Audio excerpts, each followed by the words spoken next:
സർക്കാർ സംവിധാനത്തിൻ്റെ ഭാഗമായുള്ള ഒരു ജനകീയ ആരോഗ്യ കേന്ദ്രത്തിൻ്റെ ഉദ്ഘാടനത്തിന് ഇസ്ലാമിക മതപ്രാർത്ഥന.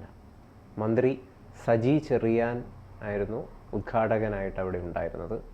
കായംകുളം MLA ആയിരുന്ന യു പ്രതിഭയുണ്ടായിരുന്നു. ഇത് BJP മാത്രം ആണോ ഇതിൽ പ്രതിഷേധിക്കേണ്ടത്? എവിടെ പോയി കോൺഗ്രസ്? ഇവിടെ ഇപ്പോൾ സന്ദീപ് വാചസ്പതി മാത്രമാണ് പ്രതിഷേധം അറിയിച്ചുകൊണ്ട് രംഗത്തെത്തിയിരിക്കുന്നത്. PD സതീശൻ എന്തേ നാവില്ലേ? ഒരു ചോദ്യം തന്നെയാണ്. കാര്യം കോൺഗ്രസിനേക്കാൾ ഉപരിയായിട്ട് CPM എന്തുകൊണ്ട് പ്രതിഷേധിക്കുന്നില്ല എന്നാണ് ചോദ്യം. അതിൻ്റെ പ്രധാനപ്പെട്ട കാരണം എന്ന് പറയുന്നത് കോഴിക്കോട് ജില്ലയിലെ ഒരു മാനേജ്മെൻറ്റ് സ്കൂളിൽ അവിടെ കെട്ടിടം പണി പൂർത്തിയായപ്പോൾ അവരുടെ മാനേജ്മെൻറ്റിൻ്റെ ഉടമയും മകനും കൂടെ എന്ത് ചെയ്തു? ഒരു ഗണപതി ഹോമം നടത്താൻ തീരുമാനിച്ചു. അതായത് ആ കെട്ടിടം എന്ന് പറയുന്നത് സർക്കാരിൻ്റെ അല്ല, അതായത് മാനേജ്മെൻറ്റിൻ്റെതാണ്. മാനേജ്മെൻറ്റിൻ്റെ അധീനതയിലുള്ള സ്കൂളാണ്. അവിടെ ആ കെട്ടിടം പണി പൂർത്തിയായപ്പോൾ അവിടെ ഈ പറയുന്ന ക്ലാസ് ഒന്നും തുടങ്ങിയിട്ടില്ല, ഒന്നുമില്ല. അവിടെ പേഴ്സണലായിട്ട് അവരൊരു തീരുമാനിച്ചു? ഒരു ഗണപതി ഹോമം നടത്താൻ തീരുമാനിച്ചു. അതൊരു സ്വകാര്യമായിട്ട് അവരത് നടത്തി. അയാളുടെ പറമ്പ്, അയാളുടെ സ്ഥാപനം ഒക്കെയാണ്. അവർ ഒരു വിദ്യാർത്ഥികളെയും അവിടെ പങ്കെടുപ്പിച്ചിട്ടില്ല. പിന്നെ ഈ ക്ലാസ് നടക്കുന്ന സമയമല്ല, ആരോടും പങ്കെടുക്കണമെന്ന് പറഞ്ഞിട്ടുമില്ല. ഇവിടെ CPMൻ്റെ പ്രവർത്തകരും അതുപോലെ തന്നെ DYFI പ്രവർത്തകരും ചെല്ലുകയും വലിയ പ്രതിഷേധിക്കുകയും അതിനുശേഷം ആ പ്രതിഷേധം യൂത്ത് കോൺഗ്രസ് ഒക്കെ ഏറ്റെടുക്കുകയും ആ മാനേജരെ വിലങ്ങ് വെച്ച് പോലീസ് കൊണ്ടുപോയി അറസ്റ്റ് ചെയ്യപ്പെടുത്തി. മനസ്സിലാക്കണം, അത് BJPയുടെ ജില്ലാ പ്രസിഡൻ്റായിരുന്ന VK സജീവനെ മാധ്യമങ്ങൾ കൂട്ടത്തിൽ നിന്നുകൊണ്ട് ഈ വളഞ്ഞിട്ടുകൊണ്ട് ചോദിക്കുന്ന ഒരു ചോദ്യമൊക്കെ ഞാൻ കോഴിക്കോട് മാധ്യമ പ്രവർത്തനമായിരുന്നപ്പോൾ ഞാൻ നേരിട്ട് കണ്ടതാണ്. ഇവിടെ കായംകുളത്ത് ഒരു ആരോഗ്യ സ്ഥാപനം, അതായത് ഹെൽത്ത് സെൻറ്റർ, വെൽനസ് ഹെൽത്ത് സെൻറ്ററിൻ്റെ ഉദ്ഘാടനത്തോടനുബന്ധിച്ച് ഉദ്ഘാടകനായി വരുന്നത് മന്ത്രി സജി ചെറിയാനാണ്. അദ്ദേഹത്തിൻ്റെ നാടാണ് ആലപ്പുഴ എന്ന് പറയുന്നത്. ആലപ്പുഴയിലെ കിങ് മേക്കറായിട്ടുള്ള മന്ത്രിയാണ് സജി ചെറിയാൻ, അറിയാമല്ലോ. അതുപോലെ തന്നെ കായംകുളത്തെ MLA യു പ്രതിഭയെ പറ്റി പ്രത്യേകിച്ച് പറയേണ്ട കാര്യമില്ല. വിവാദങ്ങളിൽ പലപ്പോഴും നിൽക്കുന്ന ആളാണ് യു പ്രതിഭ. പക്ഷേ നല്ല ക്വാളിറ്റിയുള്ള നേതാവും, നല്ലതും പറയണം മോശവും പറയണം എന്നുള്ള രീതിയിൽ പറയുമ്പോൾ രണ്ട് ഭാഗവുമുള്ള ഒരു നേതാവാണ് യു പ്രതിഭ എന്ന് പറയുന്നത്. യു പ്രതിഭ അധ്യക്ഷം വഹിച്ച ചടങ്ങിൽ, മന്ത്രി ഉദ്ഘാടനം ചെയ്യുന്ന ഈ പരിപാടിക്കകത്താണ് കുറേ അധികം ഉസ്താദ്മാർ, മൊയ്ലിയാന്മാർ എന്നൊക്കെ നമ്മൾ വിളിക്കുന്ന ഇസ്ലാമിക മത പണ്ഡിതന്മാർ വന്നിട്ട് കൂട്ടം കൂടി നിന്നുകൊണ്ട് മതപ്രാർത്ഥന നടത്തുകയാണ്. അതായത് ഒരു സർക്കാരിൻ്റെ, ഇതൊരു മാനേജ്മെൻറ്റ് പരിപാടിയല്ല, ഒരു സർക്കാരിൻ്റെ പൂർണ്ണമായും അധികാരത്തിലുള്ള സർക്കാർ ഫണ്ട് ചെലവഴിച്ച്, പൊതുജനങ്ങളുടെ ഫണ്ട് ചെലവഴിച്ച് നിർമ്മിച്ച ഒരു ആശുപത്രിയുടെ ഉദ്ഘാടന ചടങ്ങിൽ ഈ പറയുന്ന ഇസ്ലാമിക മതപണ്ഡിതന്മാരെ വിളിച്ചു വരുത്തിക്കൊണ്ട് യാതൊരു നാണവുമില്ലാതെ എന്ത് ചെയ്യാണ്? ഇസ്ലാമിക മതപ്രാർത്ഥന നടത്തുകയാണ്. പൊതുജനം എന്ന് പറയുമ്പോൾ അതിൽ എല്ലാവരും ഉണ്ട്. അതെ, മുസ്ലിങ്ങൾ മാത്രമല്ല, ഹിന്ദുക്കളുണ്ട്, ക്രിസ്ത്യൻസ് ഉണ്ട്, എല്ലാവരും ഉണ്ട്. അത് മാത്രമല്ല, ഇതൊരു സർക്കാർ സംവിധാനത്തിൽ നടത്തപ്പെടുന്ന ഒരു ജനകീയ ആരോഗ്യ കേന്ദ്രമാണ്. അവിടെ എങ്ങനെ ഈ ഒരു മത പണ്ഡിതന്മാർക്ക് അവരുടെ പ്രാർത്ഥന നടത്താനുള്ള അധികാരം ലഭിക്കുന്നു? കൃത്യമായിട്ടും സജി ചെറിയാന്റെയും അതോടൊപ്പം തന്നെ സർക്കാരിൻ്റെയും തീരുമാനപ്രകാരം തന്നെ ആയിരിക്കും ഇത് നടത്തിയിട്ടുണ്ടാവുക. കാരണം ഇവിടെ ഒരു പോളറൈസേഷൻ ആണ് CPM യഥാർത്ഥത്തിൽ ഇവിടെ ശ്രമിച്ചുകൊണ്ടിരിക്കുന്നത്. കാരണം കുറേ നാളുകളായിട്ട് ഇസ്ലാം വിരുദ്ധരാണ്, കമ്മ്യൂണിസ്റ്റ് ജനതാ പാർട്ടിയാണ് എന്നൊക്കെയുള്ള ആക്ഷേപങ്ങൾ പല കോണുകളിൽ നിന്നായിട്ട്, പ്രത്യേകിച്ചും ഈ മുസ്ലിം മതമൗലികവാദികളുടെ വായിൽ നിന്ന് വരുന്നുണ്ട്. അപ്പോൾ അതിനെ ഒന്ന് മയപ്പെടുത്താൻ അവർ പറയുന്ന അത്തരം പ്രസ്താവനകളിൽ ഭയപ്പെട്ടുകൊണ്ടാണ് ഈ ഒരു പ്രീണന നയം സ്വീകരിച്ചിരിക്കുന്നത് എന്നാണ് നമുക്ക് മനസ്സിലാക്കാൻ വേണ്ടിയിട്ട് സാധിക്കുന്നത്. ഇതുവഴി സംഘപരിവാർ ശക്തികൾക്ക് വേണമെങ്കിൽ ഒരു മുൻതൂക്കം നൽകുകയാണെന്ന് ചിലപ്പം ചില ആളുകൾ പറയുകയും ചെയ്യും. കാരണം ഇവിടെ പ്രതിഷേധിക്കാനുള്ളൊരു സ്കോപ്പ്, ഏറ്റവും നല്ല പ്രതിഷേധിക്കാനുള്ളൊരു സ്കോപ്പ് ഇവിടെ BJPക്കാണ് ലഭിച്ചിരിക്കുന്നത്. അല്ല, BJPക്കാണ് ലഭിച്ചിരിക്കുന്നതെന്ന് മാത്രമല്ല, ഇതിൻ്റെ പുറകിൽ മറ്റു ചില കാര്യങ്ങൾ കൂടെയുണ്ട്. CPMൻ്റെ മുതിർന്ന നേതാവായിട്ടുള്ള G സുധാകരൻ ചില കാര്യങ്ങൾ മുമ്പ് പറഞ്ഞിരുന്നു. അതായത് കായംകുളം എന്ന് പറയുന്നത്, ആലപ്പുഴയിലെ പല മേഖലകളും ഈ സുഡാപ്പിത്തരത്തിൻ്റെ പിടിയിലേക്ക് പോകുന്നുണ്ട്. അവിടെ CPM എന്ന് പറയുന്നത് സുഡാപ്പിവൽക്കരണത്തിൻ്റെ കാര്യത്തിലേക്ക് പോകുന്നുണ്ട് എന്നതടക്കമുള്ള ഗുരുതരമായ ആരോപണം G സുധാകരൻ പറഞ്ഞിരുന്നു എന്നത് യാഥാർത്ഥ്യമാണ്. അവിടെ H സലാം MLAക്കെതിരായിക്കൊണ്ട് അവിടെ H സലാം MLAയെ അനുകൂലിച്ചത് SDPI ആണ് എന്ന തരത്തിലുള്ള വാർത്തകൾ പുറത്തു വന്നിട്ടുണ്ടായിരുന്നു. ഇതിൻ്റെയൊക്കെ പശ്ചാത്തലത്തിലാണ് നമ്മൾ ഇതിനെ നോക്കിക്കാണേണ്ടത്. കാരണം ഒരു സർക്കാർ ആശുപത്രിയിൽ ഇത്തരത്തിലുള്ള കാര്യങ്ങൾ ചെയ്യുന്ന സമയത്ത് എന്തിനാണ് ഒരു ആശുപത്രിയിൽ മതപ്രാർത്ഥന എന്നുള്ളത് ഒരു ചോദ്യമാണ് ഒന്ന്. രണ്ടാമത്തത്, നമ്മുടെ സ്കൂളുകളിൽ പ്രാർത്ഥനകൾ നടത്താറുണ്ട്, നമ്മളൊക്കെ പഠിക്കുമ്പോൾ പ്രാർത്ഥനകളുണ്ട്. അതിൽ ഏതെങ്കിലും ഒരു മതത്തിന്റെ പ്രാർത്ഥനയായിരുന്നു അത്? സർവ്വമത പ്രാർത്ഥനയാണ്. സർവ്വമത പ്രാർത്ഥന ഉൾപ്പെടുത്തിയത് എന്താ? നമ്മുടെ ഭരണഘടന നമ്മളുടെ വിശ്വാസങ്ങൾക്കനുസൃതമായിട്ട് നമ്മളെ വിശ്വാസങ്ങളെ പ്രചരിപ്പിക്കാനും നമുക്ക് വിശ്വസിക്കാനും നമുക്ക് പ്രാർത്ഥിക്കാനും ഒക്കെ അവകാശം തരുന്ന ഒരു ഭരണഘടനയാണ്. ആ ഭരണഘടന പക്ഷേ സ്കൂളുകളിൽ അതുപോലെ തന്നെ ഇത്തരം ഗവൺമെൻറ് സ്ഥാപനങ്ങളിലൊന്നും തന്നെ ഒരു വിഭാഗത്തിൻ്റെ പ്രാർത്ഥന വേണ്ട എന്നുള്ള നിലപാടെടുത്തത് കൊണ്ടാണ് സർവ്വമത പ്രാർത്ഥന ഏർപ്പെടുത്തിയത്. പക്ഷേ ചില മാനേജ്മെൻറ്റ് സ്ഥാപനങ്ങൾ, എനിക്ക് തോന്നുന്നു ക്രിസ്ത്യൻ മാനേജ്മെൻറ്റ് സ്ഥാപനങ്ങൾ, ഇസ്ലാമിക് മാനേജ്മെൻറ്റ് സ്ഥാപനങ്ങൾ, മദ്രസയിലൊക്കെ അവരുടേതായിട്ടുള്ള സാധനങ്ങളാണ്, അവിടെയൊക്കെ അവരുടെ പ്രാർത്ഥനകളാണ് ആയിക്കോട്ടെ. പക്ഷേ ഈ ഒരു കാര്യത്തിൻ്റെ പുറത്ത്, ഈ ഒരു ഗവൺമെൻറ് ആശുപത്രിയുടെ കാര്യത്തിൻ്റെ പുറത്ത്, ഒരു ഗവൺമെൻറ് സ്ഥാപനത്തിൽ ഈ രീതിയിലുള്ള യാതൊരു തരത്തിലും ഇത്തരത്തിലൊരു പ്രാർത്ഥന നടത്തിയത് അംഗീകരിക്കാൻ പറ്റില്ല. ഇപ്പോൾ ചില സമയങ്ങളിലൊക്കെ പറയുന്ന കാര്യമാണ്, അതായത് ഈ തറക്കല്ലിടുന്ന സമയങ്ങളിലൊക്കെ, പ്രത്യേകിച്ചും ഈ ഓവർ ബ്രിഡ്ജിൻ്റെ പാലങ്ങളുടെയൊക്കെ തറക്കല്ലിടുന്ന സമയത്ത് ഗണപതി ഹോമം നടത്തുന്ന എത്രയോ ചിത്രങ്ങൾ പുറത്തു വന്നിട്ടുള്ളതാണ്. അതേപോലെ മെട്രോ സ്റ്റേഷൻ്റെ ഉദ്ഘാടനവുമായി ബന്ധപ്പെട്ടിട്ട് ഗണപതി ഹോമങ്ങളും ഹിന്ദു ആചാരപ്രകാരമുള്ള പൂജകൾ നടക്കുന്ന കാര്യങ്ങളും പുറത്തു വന്നിട്ടുള്ളതാണ്.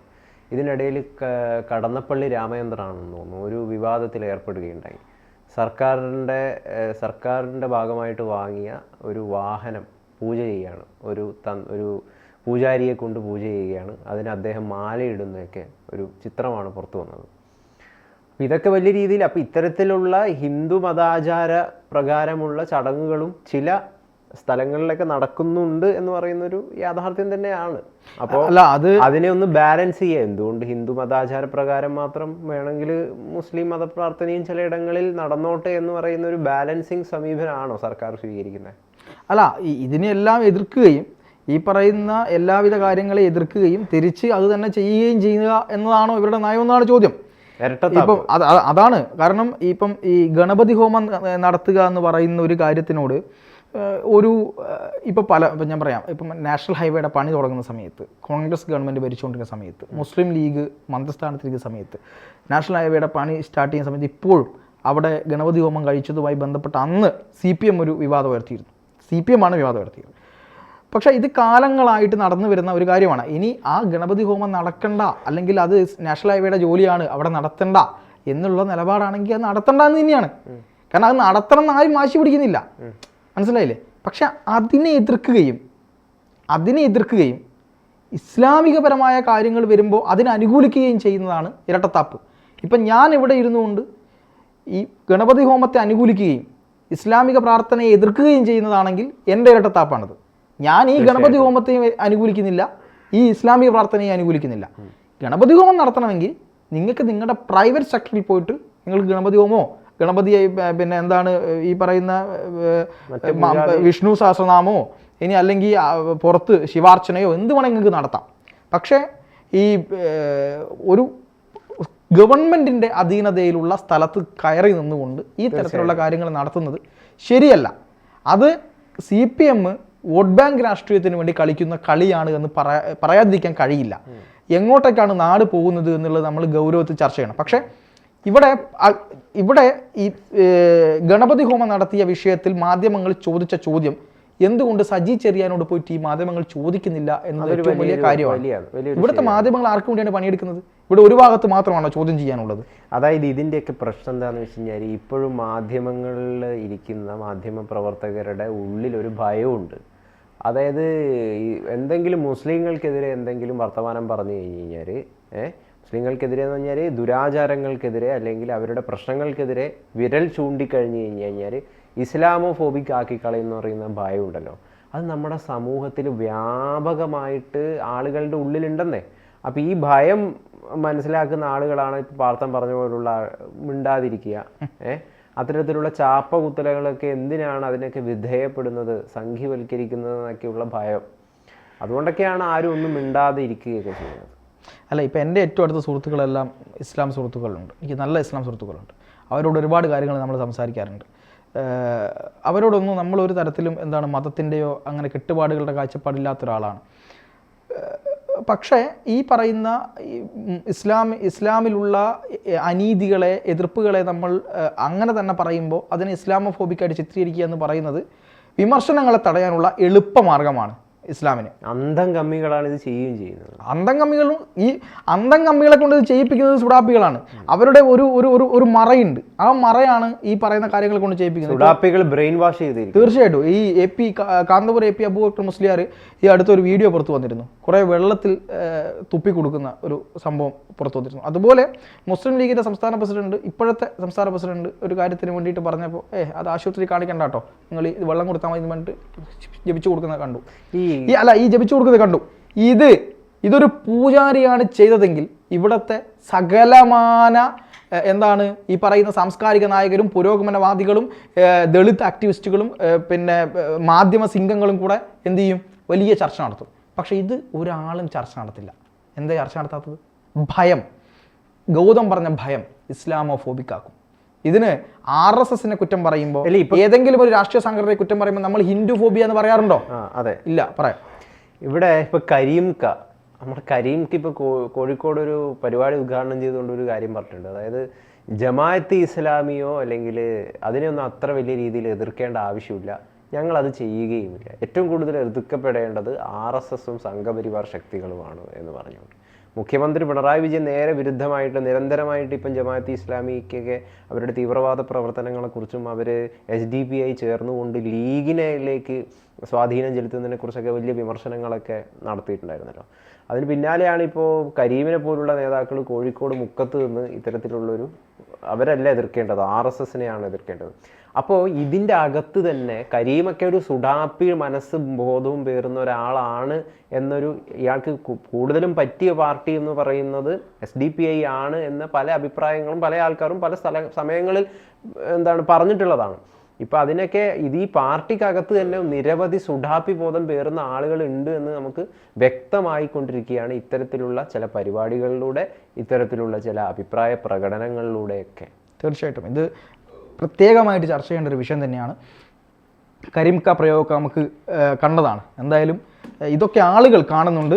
സന്ദീപ് വാചസ്പതി ഈ കാര്യത്തിൽ കൃത്യമായി ഇടപെട്ട് അദ്ദേഹം വാർത്താ സമ്മേളനം നടത്തി ഈ കാര്യത്തെ പൊളിച്ചടുക്കിയിട്ടുണ്ട്. ധൈര്യമുണ്ടോ കോൺഗ്രസിന് പ്രതികരിക്കാൻ? തീർച്ചയായിട്ടും CPM-നും